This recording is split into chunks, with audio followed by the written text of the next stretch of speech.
देखिए, मोदी सरकार का जो तीसरा कार्यकाल है, ये हमेशा की तरीके से किसानों, युवाओं, महिलाओं और सभी के लिए कल्याणकारी योजनाओं को लेकर आ रहा है। इसी कड़ी में निर्मला जी का ये नवा बजट जो है वो भी महिलाओं, किसानों, युवाओं के लिए रोज़गार और के लिए नए मौके आया है। और इसमें तमाम तरीके की योजनाएं हैं जो किसानों के भी हित की भी हैं और महिलाओं के भी हित की भी हैं। और इससे मध्यम वर्गीय के लिए भी कई योजनाएं हैं जिनका फ़ायदा जनता को मिलेगा।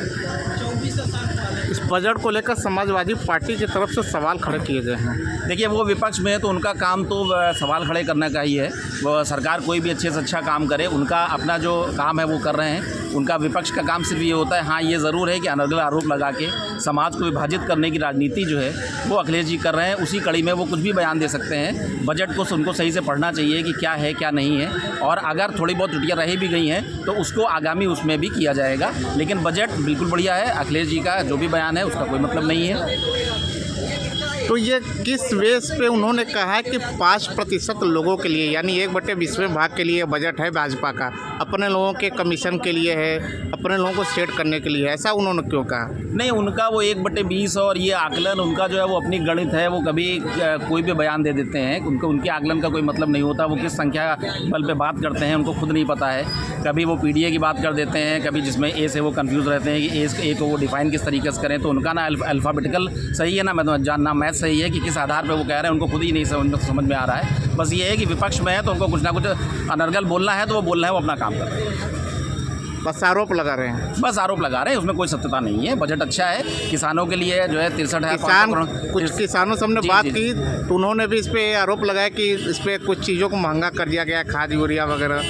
नहीं, ऐसा नहीं है, खाद यूरिया को महंगा नहीं किया गया। हाँ, ये ज़रूर है कि अगर कुछ है तो उसको आने वाले समय में देखा जाएगा। किसानों के लिए किसान सम्मान निधि का 63,500 करोड़ रुपये का भी बजट का प्रावधान किया गया है। और टोटल जो 53 लाख करोड़ रुपये का अनुमानित बजट है उसमें लगभग 14 लाख करोड़ रुपये का किसानों के लिए किया गया है। ये एक स्वागत योग्य कदम है। महिलाओं के लिए भी मैंने स्टार्टिंग में कहा कि महिलाओं के लिए, युवाओं के लिए और बेरोजगारों के लिए, मध्यम वर्ग के लिए, ये हर वर्ग के लिए कल्याणकारी बजट है। कांग्रेस की तरफ से मल्लिकार्जुन खड़गे ने कहा है कि 2 करोड़ नौकरियों की बात करते हैं मोदी जी, और यह बजट पे उन्होंने काफ़ी सवाल खड़े किए हैं।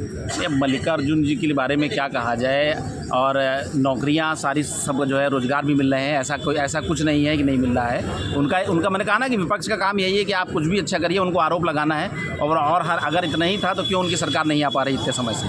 अगर यही नौकरी और सारी चीज़ें थी तो ऐसा नहीं है। उनका काम आरोप लगाना है, वो अपना काम कर रहे हैं बस। और हम लोग अपना काम कर रहे हैं, हम लोग सरकार में, हम लोग अपना काम कर रहे हैं। बजट को सराह रहे हैं आप? बिल्कुल अच्छा बजट है, इसमें कोई किसानों के फेवर में है। किसानों के फेवर में है। एक आखिरी सवाल बस आपसे लेना है। अभी आप देखिए, अभी गन्ना किसान जो गन्ने की कीमतें जो है 370 से बढ़ा के 400 रुपये की गई हैं। ये भी एक अच्छी चीज़ है। तो जयंत जी हमारे राष्ट्रीय अध्यक्ष जी हैं, निरंतर किसानों के लिए संघर्ष में हैं और किसानों के हित का काम हो रहा है। आखिरी सवाल है, यूजीसी पे आपकी पार्टी का क्या अप्रोच है? क्या देखिए, वो मुद्दा सुप्रीम कोर्ट में है तो उसमें कोई भी बयान देना वो समझदारी नहीं होगी। इस जो मामला सुप्रीम कोर्ट के आदेश से हुआ और सुप्रीम कोर्ट ने इस पर रोक लगाई है, तो उसमें अभी कोई बयानबाजी करना ये सही नहीं होगा। ये मसला पूरा सुप्रीम कोर्ट के अधीन है। अब सुप्रीम कोर्ट से क्या फैसला आता है उसके बाद उसको देखा जाएगा। अभी उस मुद्दे पर बोलना कोई सही बात नहीं। राजनीति हो या क्रिकेट, देश विदेश की ब्रेकिंग हो या आपके मोहल्ले की बड़ी खबर, सब मिलेगा एक ही ऐप में, सबसे तेज और भरोसेमंद। अभी डाउनलोड करें दैनिक भास्कर डिजिटल।